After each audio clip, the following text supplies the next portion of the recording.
సిరిపురం యాదయ్య తెలంగాణ చరిత్రలో ఒక సువర్ణ అధ్యాయంగా ఆయన పేరుని ఒక రక్తాక్షరంతో రాయాల్సిన పేరది.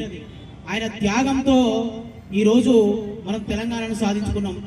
మరి సిరిపురం యాదన్న ఆనాడు ఉస్మానియా యూనివర్సిటీ ఉద్యమం ఉధృతంగా జరుగుతుంటే ఎక్కడ తెలంగాణ రాదు అన్న ఆక్రోశంతో బాధతోటి బలిదానం చేసుకుంటేనన్నా ఈ ప్రభుత్వాలు కళ్ళు తెరిచి మా ప్రాంతాన్ని మాకు ఇస్తాయని చెప్పి ఆ రోజు ఆయన ప్రాణాన్ని అర్పించుకున్న సందర్భం.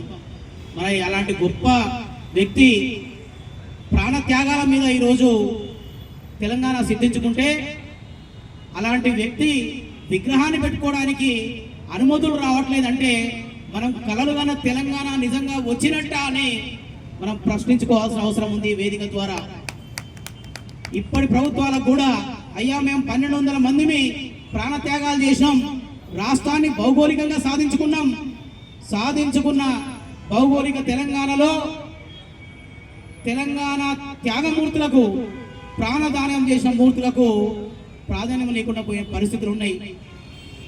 పాలకులు మారిరు, భౌగోళిక సరిహద్దులు మారినాయి, కానీ పాలకులు వాళ్ళే. 60 సంవత్సరాల తెలంగాణ కలలో నీళ్లు నిధులు నియామకాల కోసం మనం కొట్లాడితే నీళ్లు ఫామ్ హౌస్లకు పోయినాయి, నిధులు గడిలకు పోయినాయి, నియామకాలు కుటుంబాలకు పోయినాయి. మన చేతికి చిప్పే వచ్చింది.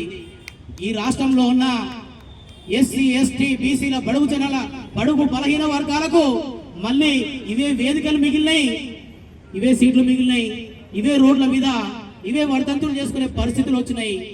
మనం కలలు కంటున్న సామాజిక తెలంగాణ ఇంకా కలగానే ఉండిపోయింది. సోదరులాల తెలంగాణ ఉద్యమం ఆగిపోలేదు. దానికి కామ మాత్రమే పెట్టాం, పాలకులు మాత్రమే మారిరు. పరిపాలనలో భాగం కావాల్సిన సమయం వచ్చింది. తెలంగాణలో భారతదేశంలో ఎక్కడా లేని విధంగా అద్భుతంగా బీసీ ఎస్సీ ఎస్టీ ఉద్యమాలు జరుగుతున్నాయి.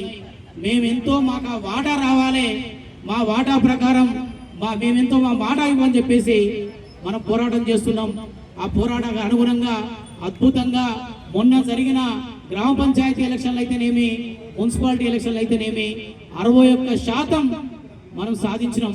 మరి ఇదే సంకల్ప బలంతో, ఇదే త్యాగమూర్తుల ఆశయ స్థితితోటి ఆయన జీవితాన్ని ఏ రకంగానైతే నేను సైతం ప్రపంచాగ్నికి సమిధనొక్కటి ఆహుతి ఇచ్చానని చెప్పేసి ఏ విధంగానైతే ఆయన త్యాగం చేసి ఈ రాష్ట్రాన్ని సాధించిండో, ఈ రాష్ట్రంలో ఉన్న బడుగు బలహీన వర్గాల ప్రజలందరూ కూడా మా వాటా మాకు కావాలని చెప్పేసి ఉద్యమానికి మనకు ఉరుకులు ఎత్తితే తెలంగాణలో ఈ ఉద్యమాన్ని ఇదే ఊపిరితోటి చివరి దాకా తీసుకెళ్లాలని చెప్పేసి ఈ వేదిక ద్వారా సోదరులందరికీ మరొకసారి తెలియజేస్తూ, అమరుడు సిరిపురం యాదన్న గారికి ఈ వేదిక ద్వారా మరొకసారి వినమ్ర జై తెలంగాణ, జై జై తెలంగాణ.